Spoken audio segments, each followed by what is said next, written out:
नमस्कार मित्रांनो, जय महाराष्ट्र. तर बऱ्याच लोकांनी कमेंट करून सांगितलं, की टॉप 5 लोकेशन्स किंवा टॉप 7 लोकेशन्स सांगा आम्हाला, कुठले अप्लाय करायचे. तर ठीक आहे, थोडंसं आता मी रिसर्च केलेलं आहे आणि साईट व्हिजिटसुद्धा ऑलमोस्ट सगळ्या लोकेशन्सला केलेल्या आहेत. तर त्याच्यानुसार मी ही माहिती गोळा केलेली आहे. ठीक आहे, तर आजच्या व्हिडिओमध्ये आपण बघणार आहोत टॉप 7 लोकेशन्स कुठले आहेत नवी मुंबईमधले. ठीक आहे, तसाच मी एक दुसरा व्हिडिओसुद्धा बनवणार आहे टॉप 5 लोकेशन्स ठाण्यासाठी. ठीक आहे, तर प्लीज चॅनलला लाईक, शेअर आणि सबस्क्राईब करून ठेवा. ठीक आहे. तर मी याच्या मागे कारण पण देणार आहे, की का हे असं मी फर्स्ट रँकिंगला कुठलं ठेवलेलं आहे, second, third, fourth, fifth, sixth आणि सेव्हन्थ. ओके. तर फर्स्ट रँकिंगला माझ्यानुसार तरी पहिलं लोकेशन जे आहे, ते आहे कामधेनू डेव्हलपरचं सांडपाडा इकडचं. ठीक आहे. आणि दुसरं आणि तिसरं आहे नीलकंठला दिलेलं आहे मी, जे घनसोलीमध्ये आहेत दोन्ही प्रोजेक्ट्स. चौथं मी पिरॅमिड सेंटर नेरूळला दिलेलं आहे. पाचवं मी रॉयल पाम्सला दिलेलं आहे, फिफ्थ आणि सिक्स्थ रँकिंग. आणि सेव्हन्थ रँकिंग मी दिलेलं आहे गॅलेक्सी प्रोव्हिजनचं दिघाचं आहे. ठीक आहे. आता कामधेनूला आता हे 2 प्रोजेक्ट्स आहेत ना, कामधेनू प्रोजेक्ट आणि पिरॅमिड सेंटर नेरूळ. ठीक आहे. आता हे दोन्ही प्रोजेक्ट्स जवळ-जवळ यांचं कॉन्फिगरेशन सारखं आहे. ठीक आहे. तुम्ही बघाल तर कार्पेट 450चा आहे, इकडे पण 450चा आहे. इथे 537 आहे कार्पेट, इथे 587 आहे. थोडंसं जास्त आहे, पण किंमत पण थोडीशी जास्त आहे. जसं 450 कार्पेटला इकडे बघाल तर 24 लॅक्स आहे. इथे पण 24 लॅक्स आहे आणि इथे 537 कार्पेट आहे, इथे 587 कार्पेट आहे. कार्पेट थोडंसं जास्त आहे, पण 2 लाखाचा फरक आहे. इथे 28 लॅक्स आहेत, तर इथे 30 लॅक्स आहेत. ठीक आहे. तर दोन्ही लोकेशनसुद्धा प्राईम आहेत. ठीक आहे. दोन्ही प्रोजेक्ट चांगले आहेत. ठीक आहे. पण याला मी 1 रँकिंग यासाठी देतोय, कारण की कामधेनूचं काम जे आहे, ठीक आहे, ते जास्त झालेलं आहे ॲज कम्पेअर टू सगळे जेवढे पण प्रोजेक्ट्स आहेत तिकडे. ठीक आहे. आणि पिरॅमिड सेंट्रियापेक्षा सुद्धा त्याचं काम सध्या जास्त झालेलं आहे आणि त्याचं पोझिशन त्याच्यामुळे लवकर आहे. ठीक आहे. तर जर तुम्हाला सेम प्राईस आणि सेम कार्पेटमध्ये जर पोझिशन लवकर मिळत असेल, ठीक आहे, तर माझ्या मते तुम्ही फर्स्ट प्रेफरन्स कामधेनूला दिला पाहिजे, ना की पिरॅमिड सेंट्रियाला. ठीक आहे. तर हे याचं कारण आहे, की मी कामधेनूला फर्स्ट प्रेफरन्स का दिलेला आहे. ठीक आहे. त्याच्यानंतर सेकंड आणि थर्ड लोकेशनला मी दिलेलं आहे घनसोली. आणि तरीसुद्धा मी पिरॅमिड सेंटरला फोर्थ दिलेला आहे, कारण की घनसोली हे नवी मुंबईमधलं प्राईम लोकेशन आहे. आणि हे दोन्ही प्रोजेक्ट जे आहेत नीलकंठचे, ठीक आहे, नीलकंठ हा खूप मोठा घनसोलीमधला बिल्डर आहे आणि खूप त्याचे एक्झिस्टिंग प्रोजेक्ट्सही आहेत. आणि हे जे दोन्ही लोकेशन्स आहेत ना, हे न्यू पाम बीच रोडमध्ये आहेत.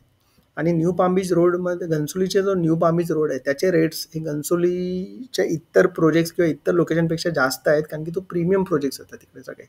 आणि हे सगळे प्रोजेक्ट्स हे आपलं पाम बीच म्हणजे ते मॅनग्रूव्ह फेसिंग आहेत. ठीक आहे.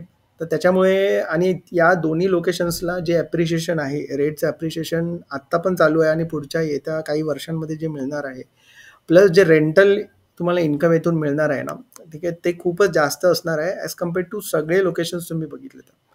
ठीक आहे. तर मग नीलकंठला घनसोलीला मी फर्स्ट रँकिंग का नाही दिलं, त्याचं एकमेव कारण हेच आहे, कारण की कामधेनूचं कन्स्ट्रक्शन हे बाकीच्या प्रोजेक्टपेक्षा जास्त झालेलं आहे आणि पोझिशन त्याचं लवकर आहे, म्हणून मी याला फर्स्ट रँकिंग दिलेलं आहे. ठीक आहे. नाहीतर मी घनसोलीच्या दोन्ही प्रोजेक्ट्सला फर्स्ट रँकिंग दिलं असतं. ठीक आहे. म्हणून मी घनसोलीचे दोन्ही प्रोजेक्ट सेकंड, थर्डला ठेवलेलं आहे आणि पिरॅमिड सेंटरचं जे प्रोजेक्ट आहे ते फोर्थ लोकेशनला ठेवलेलं आहे. ठीक आहे. तर हे पहिले 4 जे प्रोजेक्ट्स आहेत ना, 1, 2, 3 आणि 4, ठीक आहे, यांची प्राईस पण थोडीशी प्रीमियम आहे. तुम्ही बघाल ना 25 लाखच्या वर असते थोडीशी. ठीक आहे. जर तुम्हाला एक चांगला कार्पेट पाहिजे असेल तर. ठीक आहे. आता आपण बघूया लोकेशन 5th, 6th आणि 7th. ठीक आहे. आता 5, 6, 7मध्ये ना, जर तुमचा बजेट 25-20 लाखाच्या खाली असेल, ठीक आहे, तर तुम्ही ना 5th, 6th किंवा 7th लोकेशनच्या याच्यासाठी तुम्ही प्राधान्य द्या. ठीक आहे. जसं तुम्ही बघू शकता, रॉयल पाम्सचे दोन्ही संकेत क्रमांक आहेत. ठीक आहे. आता इथे बघू शकता, तुम्ही 313चा कार्पेट आहे आणि इथे 14.5 लाख आहे. ठीक आहे त्याची किंमत. तेच इथे गॅलेक्सी दिघामध्ये 314चा कार्पेट आहे, सेम आहे आणि इथे 18.5 लाख आहे. ठीक आहे. आता तुम्ही बघाल इथे इथे 4 लाख जवळजवळ याची किंमत जास्त आहे.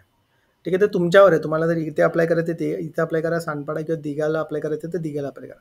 दिघाचं एक लोकेशन ॲडव्हान्टेज हे आहे ना, की हे दिघा रेल्वे स्टेशन जे नवीन झालेलं आहे त्याच्या एकदम ऑपोजिटच हा वॉकिंग डिस्टन्सवर प्रोजेक्ट आहे. त्यामुळे एकाप्रमाणे हा प्राईम लोकेशनला प्रोजेक्ट आहे, जिथे ठाणा बेलापूर रोडला कनेक्ट होतो. तिथून तुम्ही मुलुंड ऐरोलीसुद्धा तुम्हाला जवळ पडतं आणि दिघा रेल्वे स्टेशनसुद्धा जवळ आहे. ठीक आहे. तर या गोष्टी जर तुम्हाला पटत असतील तर तुम्ही थोडेसे जास्त स्पेंड करायला रेडी असाल, तर तुमचा बजेट असेल 18.5 लाख, तर तुम्ही या लोकेशनला अप्लाय करा. ठीक आहे. हे मी या लोकांसाठी सांगतो ज्यांचा बजेट 20 लाखाच्या खाली आहे किंवा त्यांना एकदम कमी बजेटमध्ये घर पाहिजे असेल तर. ठीक आहे. जर नसेल, तर तुमचा बजेट नसेल 18.5 लाख, तर मग 14.5 लाखमध्ये तुम्ही सांडपाड्याला अप्लाय करा. ठीक आहे.